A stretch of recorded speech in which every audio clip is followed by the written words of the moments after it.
There's no label, you know. There's no way of doing the thing. There's no posture, position. There's no pose that is large enough to say this is the way to do a thing, or to what represents that which we can't put inside of a box. Yes, sir.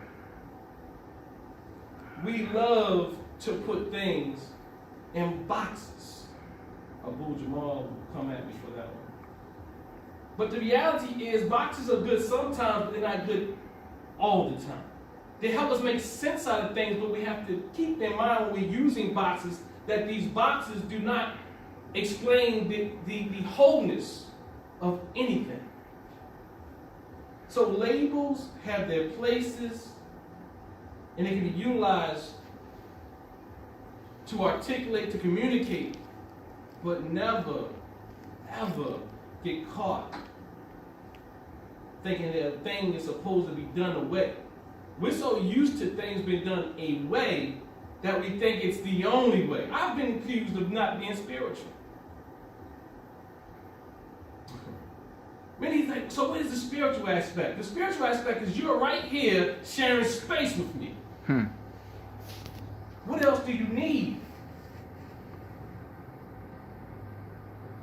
Dr. Henry Gregory speaks about spirituality is manifested in our relationships. I could be helping a person who's hungry.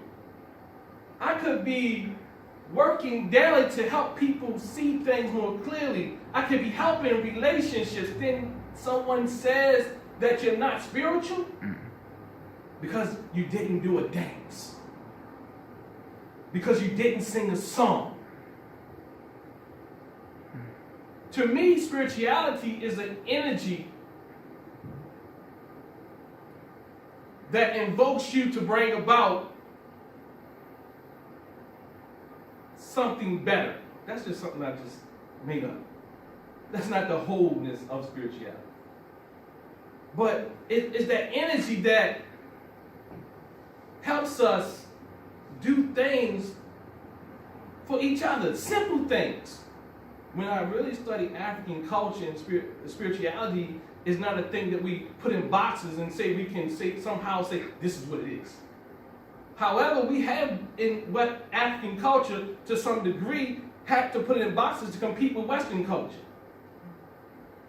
So we've taken culture and now created and made it into spiritual systems, then subsequently into what we call religions.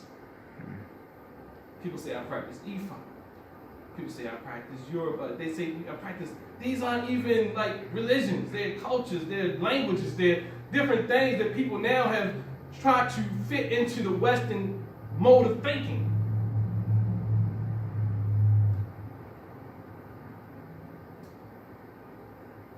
So, what I want to do is go into the Hussein.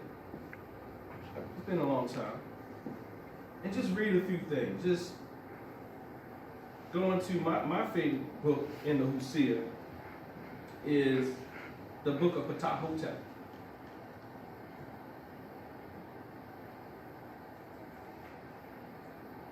And I'll start with this one. Book of Ptah-Hotep, section 4, says this.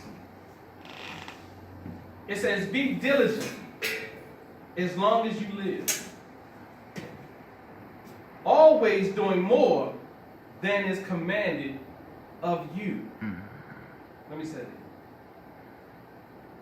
Be diligent as long as you live, always doing more than what is commanded of you.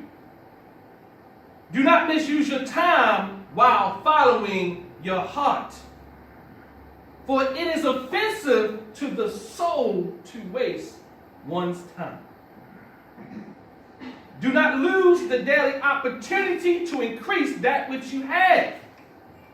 Diligence produces gains, and gains do not endure when diligence is abandoned. Diligence. do your homework. Do your research. Prepare. And then you'll be ready. You'll be ready. The more you prepare, the more you just look like you're ready. Like, for example, I'm confident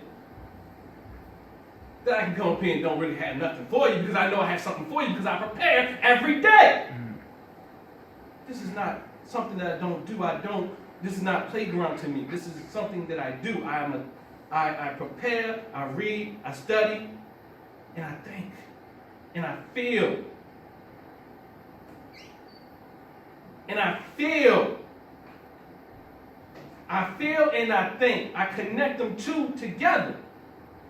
And I'm speaking about that because it's important that we learn to connect our heart and our minds as our ancestors have taught us.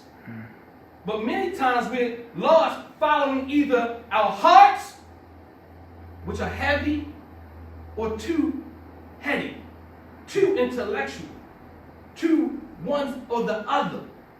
In our community, it's almost a sin to some of us to use intellect. And to somewhat to others, there is a sin to use your heart. But I would never have that argument. Creation has brought it or made it that we need both. And what we see and what we call mental illness and disorder and disease is that we're imbalanced. We're imbalanced. We don't have them connecting. We don't have the heart and the mind connecting. But if one is to call themselves spiritual, I got to deal with it. Then I expect more. If one is to call themselves spiritual, not religious, if you're spiritual, there's no reason to get caught up in petty religious or ideological ideologies. Pretty much. You got what I'm saying? It's no reason to get caught up in that. Because you know. But to get caught up in those arguments from an ideological standpoint is pure headiness, pure intellect. But then there's this heart that follows it. We're not really, I'm talking about from people who call themselves spiritual.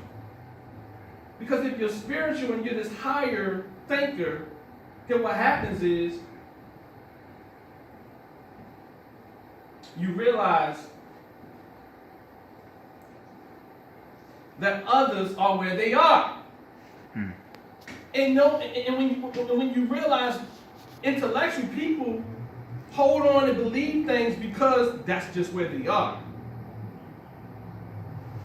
Your heart says, I can deal with that.